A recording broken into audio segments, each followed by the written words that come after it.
As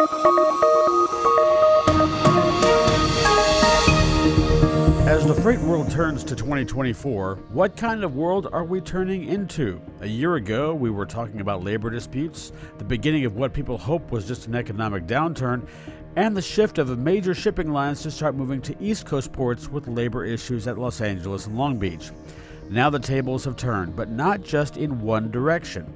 Added to this crazy transformation has been the advent, development, and use of technology that is accelerating by the day in its proliferation of the freight industry. From transparency to accountability, procurement to delivery, and cost analysis to human resources, one almost has to ask the question, where are we going, at the same time as asking the question, where are we now? We take that question into the final quarter of 2023 and look how technology can and will impact the freight industry next on FreightWaves Presents.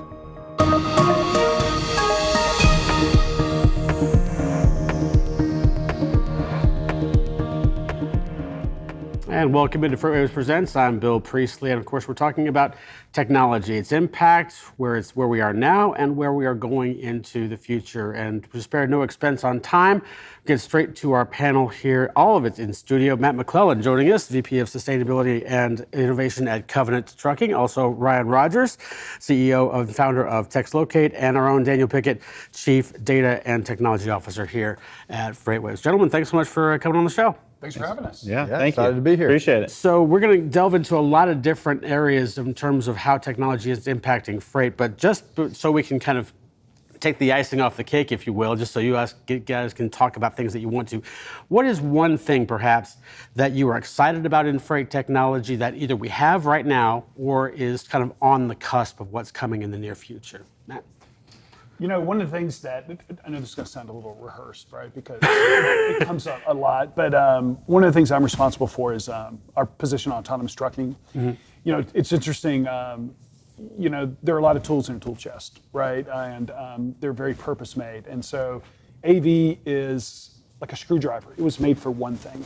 It was made to turn a certain type of screw. It wasn't made to do everything that you could potentially fix. It's made for one thing, and so AV is a great idea for us because of our position in the expedited market. So I'm really excited about kind of seeing where that's going. Of course, you know, my role is more future facing. So we're talking about something that's like 2026, 2027. It's a little bit further down the road. A lot of technology in that, a lot of software in that, a lot of hardware in that. It's probably the thing that I'm most interested in, but that's just me. I'm a carrier, right? And you're not. What are you? Right. Well, obviously, yeah. Ryan used to be my boss at another carrier. And now I'm just, I don't look as sharp as Matt because I didn't wear the bow tie, but you know. But we'll give you up for that. Yeah, exactly. So I would say to me, it's less, I mean, I could talk a lot about, you know, what I'm personally excited about is improving, obviously, driver collaboration, what we do every day. But what, I guess for me, it's less about something specific and just more about a theme of connectivity. I think that has got to change in the industry, and I'm seeing people that are making, you know, changes with that where it's more API instead of just EDI, and also API to API connectivity. So I'm just hoping, you know, my goal for 2024 for the industry would be, let's all make it easier to work together, because there's a lot of companies out there building really good niche products, and connecting and making it a super easy way to, you know, connect to others would be extremely important and nice. Daniel? Yeah, both really great answers. Personally, I think that the active safety or autonomous, whatever you want to call it, that's always exciting, because if we can reduce accidents, we can save lives, we can make things more efficient, we can reduce costs. All of that's really exciting. But I'm a software guy like Ryan, so I think kind of this period of softness that we're seeing maybe in just in the market, in volumes, in rates, it's forcing a lot of the tech companies, you know, like FreightWaves, who makes sonar, and like TextLocate here that Ryan represents, to get smarter about who do we work with, who do we partner with, how do we, instead of making people leave their workflow to come use my tool because my tool's the best, you know, we're kind of now forced to let go of that narcissism and go, okay, I've got a great UI, and you should see it, and that's how my product works. But I want us to get into people's workflow, meet them where they are, and let's take all this great tech investment that's happened, and let's not squander it.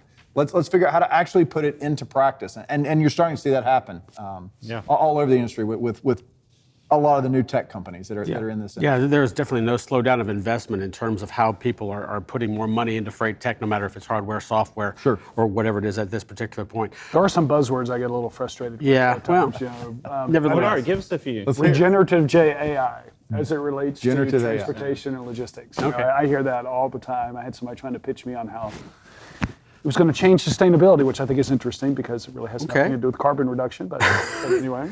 Well, one of the interesting arguments, and sometimes some people may say counter arguments to technology, is that technology replaces jobs. That's an argument that's come across in a lot of different areas. And I've heard that the common argument against it, of course, is it doesn't replace jobs, but it replaces tasks instead. And the human element will still be there at some particular point. As you look at where we're headed, and I want to show a picture here. And we've got, this is part of the argument that I want to take. This is a picture taken by our photographer, Jim Allen, inside a cab of a truck. And not our truck. You see a number of different modules there that aid or perhaps inhibit a driver in terms of what they're trying to accomplish in their own run, whatever they're doing there as well. We are of a generation, all of us I think are of a generation. We came up and we saw, for instance, if you remember the stereo, there was the DVD player, there was the tape player, there was the equalizer. CD player, there the equalizer, the receiver, the preamp, the tuner, all of that stuff, even the turntable at some point. Yeah. And we were told this was going to be the ultimate prize, and it's become the television and maybe a speaker system at this particular point, and we've reached convergence. As far as that picture is concerned, this is something that came up at F3. And I was asking people around, what is something that we don't talk about as much of that we need to talk about? And someone said convergence in terms of what you're seeing there. Do you think we're headed in some ways of having problems be solved, not so much by proprietary software, can we just have one piece of hardware that is enabling those three different applications or whatever to do the same thing? Are we headed in that direction? Or are we still kind of everybody up for themselves? You know, it's interesting. I know this is going to sound like I'm changing the subject, but when Yellow did its thing, and we just figured there was going to be a tremendous amount of market change, we just absorbed it all, you know, very quickly. You know, there wasn't all of a sudden a lot of scrambling to kind of get things done. And I think to some extent, you know, labor is going to be the same, you know, because that was kind of what your first part of your question is. Right, yeah. AV is going to disrupt, you know, the potential for drivers. You know, what Ryan's doing is going to disrupt people needing to do check calls. You know, I mean, it just goes on and on. You know, when you think about Bill Gates when he invented Microsoft Excel and Word and Outlook and basically the Office suite, but specifically Excel, you know, we thought that accountants across the world were going to go out of business just because, or the accounting staff, because of just the way that it was going to simplify jobs. But it didn't. We all got to keep jobs. Everybody got to keep their jobs. They just sort of moved around. And so it's interesting as I think about some of the things that I'm tracking, specifically autonomous. You know, we're not going to lose drivers over autonomous. You know, they're going to be shifting around. They're probably going to have better opportunities available to them. So that's just kind of the first thing I think of when I start to hear about, you know, the displacement of people. I'm even thinking about the iPhone in my pocket. You know, back to your stereo example. Yeah. I'm about to go on the road. I got my books, I got my movies, I've got my playlist, and I've got my podcast, and I've got a camera that's better than most digital SLRs, all on one device. Yeah. So, yeah, no, it's a lot to be excited about. What are you concerned about convergence, or in terms of how technology is sort of, again, not replacing jobs, but replacing tasks? Well, I think two things. One, when you mentioned about the units on the device, I definitely think that those are going to come together. I think, again, the more we can work the screens within the screen, so you show this on the screen there. I mean, that's really 4 devices, 2 maps. The Omni unit there is probably maps as well, and then they just may have a preference, and then it looks like maybe a XM radio up there in the top left. But yeah. I definitely think a lot of that is coming together, but I think for that particular person, it's probably screen size is important to them, you know, being able to see that easily. But those are coming together, and it goes back to some of the things I was talking about, is how do we make it easier for us to work together? Because sometimes you've seen that where there's a device, a mobile device or a mobile chip in there that's tracking or update, and it's across multiple devices. Like you may have those 4 devices may have a cellular chip in every one of them, which is also silly too. Hopefully you start seeing that come together. But I think there's going to be a difference between, when you look at that, a difference between tracking the truck and tracking the driver. Those are two different and they're much different of the responses from the driver versus the truck. And then going back to the convergence or divergence or AI's impact or whatever, I think it's going to be an impact. There's no doubt. But I do think it just makes us, I mean, if you look at Matt's example of Excel, that was a big deal back in the day. Now we use it every day, Google Sheets, whatever it may be. And it has just made us more powerful. It didn't, I don't know, I mean, could it have put some people out of business? I'm sure it has put people out of jobs years and years ago that were the ones that were actually like keying in things on typewriters or doing the formulas. Or my dad, hopefully he's not watching, I'll give him a hard time. You know those paper rolls, like you'd hit on the calculator and hit it and the rolls? That was his old Excel, you know? Those things have gone away. Back the, and you'd go back and you look at it and stuff. So you would look at some of that. And so, yeah, I think it evolves and we just, as a human race, have to adapt, I believe. Daniel? Yeah, I think largely they've covered it. Technology it's going to change tasks. It's going to change what jobs look like. We certainly we do a lot of software development here at FreightWaves, and we're absolutely using generative AI, and it can help you accelerate a task. But the hardest part, the integration part, the figuring out how are humans going to react to this, what should it do, it's not ready to do that yet. And so with generative AI, I'd say that it takes, 80% of the characters we're typing, it can automate that, but that's only 20% of the time. It's that last bit that's the hardest and that still needs a human brain to look at it. Autonomous is, it's something that everybody gets scared about, but if you look at, we've already got autonomous passenger cars. But not everybody's rolling around without a steering wheel yet, and nobody's doing that yet. And so I think what will happen in autonomous will be a gradual. It won't be a light switch. It'll be we will slowly increase the amount of active safety. And, in the initial phase, that's going to look like less driver fatigue. So in the early innings, that could give back drivers something they've been demanding since ELDs came out, which is, hey, if I'm less fatigued because I'm not having to just keep my eyes open and stare for 11 hours a day, maybe we can have a little bit of flexibility on these hours of service and a little bit more of, how does your body feel if the camera or the radar or the LiDAR is always watching and ready to hit the brake? That gives the driver it just wears you out less. I've done it. I've driven to Florida in the minivan with the lane keep assist and the adaptive cruise control and the automatic braking, and you are less fatigued at the end of an 8-hour drive. You absolutely are. And so in the early innings, I think it could give back some autonomy to drivers. So. And then convergence, like you said, it's going to converge. Like Matt said about the iPhone, hardware is really, really expensive. Software is expensive. Hardware is really expensive. And so, yeah, you're absolutely going to get convergence there. And lean times like we see now are a great time for that to happen, because that's when partners have to say, hey, I can sell more units without having to make new hardware if I integrate with you. And so that's going to happen more and more. I think one of those cruise accidents that just happened, I think that one actually didn't have a steering wheel or seat in it, and when they hit the wall, they didn't really know how to back it up. And so that was actually they just tow it and drag it across the asphalt. One thing I was thinking about, I was looking at the picture. Are we allowed to use vendor-specific names on the show? So we just started implementing Platform Science, which is an in-cab telematics product, and their platform allows multiple providers to ride their LTE device or their 5G device. So, we've got 3 or 4 different pieces of equipment that no longer have to have individual cellular connections. They can just all connect to one and then kind of ride that platform back to wherever that data is that it needs to go. So, already the interior of our cab has gotten significantly less complicated, because of the convergence that's taking place with some of these suites that we're starting to see. Plus, you have a much more modern screen in there too. Oh yeah. So that's made it where I think some of that has to get. If you can buy something at Best Buy that looks better than what you have, that's also one of the issues. Yeah. You know what I mean? Yeah. You're like, oh, I'd rather have this because I can, and that's what I do every day. So if it makes that driver's job a little easier in the truck, they're going to buy those things because that's what they're sitting there and they're doing their job every day, no different than us buying a better chair to sit in if we're at the office. Well, then let's switch to software, and I'll start at that end of the table here this time so we can get Daniel in here first. So one interesting question, as technology obviously improves upon itself and tries to improve upon itself, each iteration hopefully is better than the next, and so on and so forth. That is the goal. That is the goal. Not always the way it happens. 100% accuracy, but that is the goal. So when you look at freight from a software perspective, is there any aspect of it that is right now, because there's so many people working on this stuff? Yeah.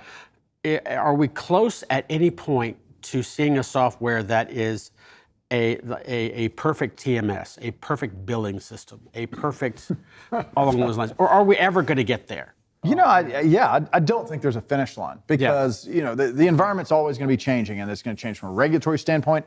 It's going to change from a, you know, what are the new fraud schemes that are coming up standpoint. It's going to change from a, you know, what is the cab tech, you know, what technology is in the cab, what is the new mode of operations if we're changing how we, you know, how we bill and whatever. So no, there is no finish line. It's a death march, but it's a, you know, it's one where we see increasingly more and more capabilities. And I think, you know, if you go back 10 years ago, you had your TMS.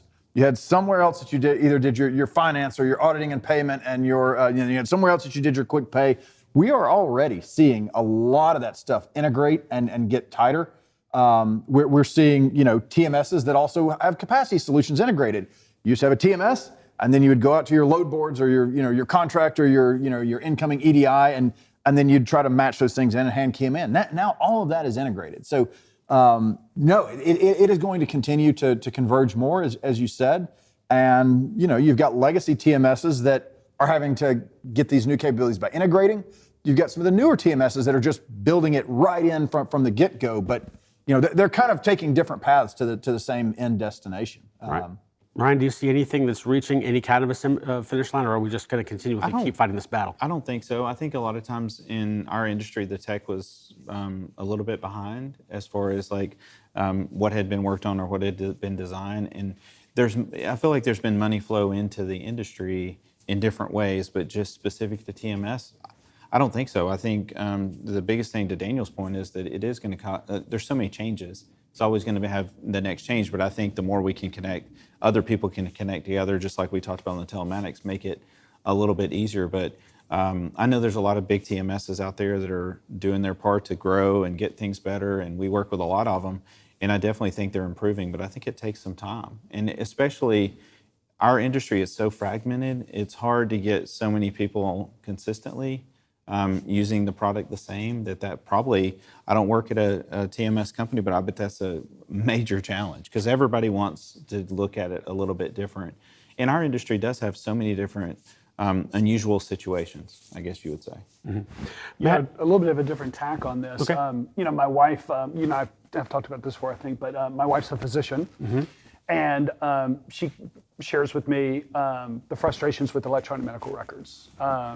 Now, what's interesting is the hospital that she's affiliated with here in town, most of the large hospitals, they all use this product called Epic. Epic is this EMR, financial system, billing system, records system. It's talk about convergence. It's everything in one place. And the scary thing about that is, you know, what if that particular vendor chooses to stop innovating or chooses to, you know, let their hubris get involved and just not keep moving the needle? You can't really switch off of it. Like, you're in it almost forever. And so the idea of putting all your eggs in one particular vendor's all your eggs in one basket can be a little intimidating. So, you know, granted, I think there's a lot of advantages to this consolidation, to this kind of one kind of, you know, one key to rule them all, you know, Lord of the Rings. But yeah, so that's something that I think about as I think about less vendors and not more. Well, one great part about this, the conversation that we're having, of course, is that we have the technology that we want to have, and then there's the technology that I think a lot of people think we have to have, and that's sustainability. And of course, that gears into what you're doing there as well, and with your position. In terms of sustainability, in terms of electrification, in terms of how we get more carbon neutral, if you will, what do you see along the technological front that excites you in that particular realm? So, you know what is interesting in the 6 minutes that we have left, and I'll try not to take all of it.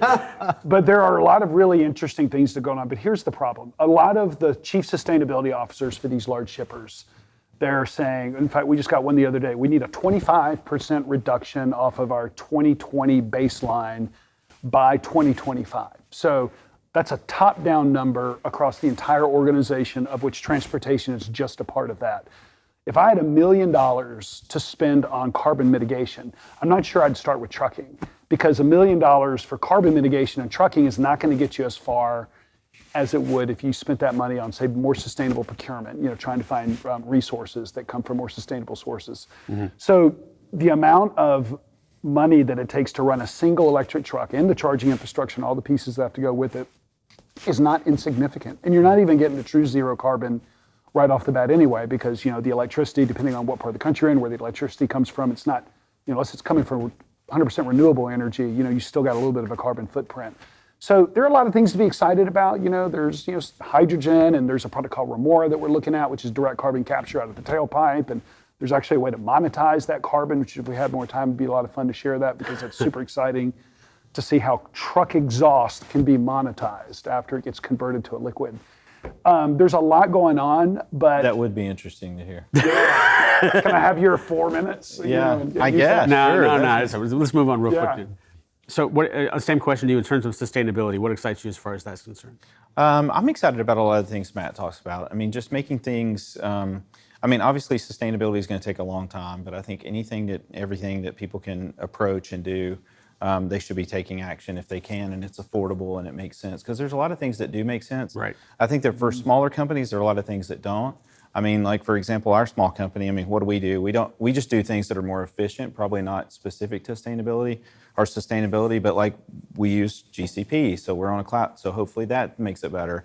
You could argue that back and forth a little bit, but like anything that you can. But the bigger companies that really have machinery rolling down the roads and equipment, they're doing a lot. Even Covenant's got solar panels on the roof. They're doing a lot of things like that can really help drive us forward. Daniel? Yeah, I would go back to it's terrible that we have, a tough time in transportation, that we have, whether you call it a freight recession or bloodbath or just soft times, but it does force you to get to know your costs really well. And I think that, there's a lot of, we want to be green, and it's just we're advertising something we were going to do anyway because it saved money. And so I think, when you have a cycle where you look at cost, it forces people to really get cost effective about everything that they do. And that includes, environmentally friendly initiatives. I think that there are, like Matt said, there are some shippers that say, I want lower carbon emissions and I'm willing to pay for it. But most say, I want it, but not if it means that I have to pay higher rates. Bingo. And that's the issue is that, so, I think that there's a lot of really cost-effective examples. A hybrid gets you 80% of the benefit of an electric, vehicle at 20% of the cost. And so now I think those things are going to get more attention. Things like pedal coaching are going to get more attention. People hate the truck sails and the skirts, but they really do work. There's a lot of power units out on the road that don't have an APU. So when they park overnight and they need heat, they just run the engine. That's incredibly wasteful. And so I want to tap into something you just said there, because it's interesting. These hybrid solutions, these things it's what the North American Council of Freight Efficiency calls the messy middle. Yeah. These hybrid solutions, they're not total zero emission vehicles, but they're not diesels either. A lot of our customers are not interested in those. What's interesting is that there are everybody's so obsessed with a touchdown that nobody wants a field goal. There are things It's that we can do ridiculous. today, including the electric APU, that can have a significant impact, or at least an impact, right? A better than nothing impact. But people are not interested in that. Using something like renewable diesel, which will cut your carbon by 60% out of the tailpipe just by using this drop-in fuel in a diesel truck. Some of our customers are like, yeah, we need to go further than that. I'm like, well, we can do that tomorrow, in your market. Yeah. But they're not interested. Like, no, we want an electric truck. And it's just, it's bizarre that even when you look at CARB and the initiatives going on out there are no hybrid solutions incorporated. It's electric trucks or nothing. Yeah. And we've it's just got to stop unfortunate. letting perfection get in the way of progress. Bingo. That's a bumper sticker. Let's make some. That is a We bumper should. sticker right there. We'll print those up. All right, so in the 145 that we have left here, one last question for all three of you. And Daniel, let's start with you. In terms of, we're shooting this during the holiday season. So on your Christmas list, what is one thing that you'd like to see come to fruition, perhaps in the not too distant future, that you really want to see happen? Oh, that is a great question. I would love to see more standardization, and whether that's data formats or whether that's, we talked about convergence on some of the platforms.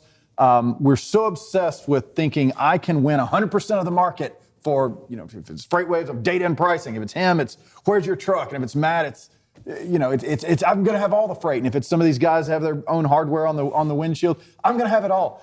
If we will do more standardization and collaboration, the whole pie grows bigger, and we don't have to worry about how big is my wedge. So would love to see more data format and just tech standardization.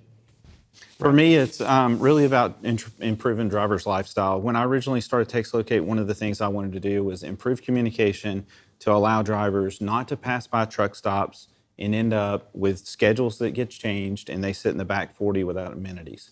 So, being able to have better collaboration with the drivers, however you want to do that, in order to make it easier for them, because too many times they pass that truck stop that had all the amenities and they sit in the back and don't have that. And also increasing amenities at the facilities for the drivers. Matt, real quick. For me, gosh, I got to keep it short. We're cutting down too many Christmas trees at Christmas.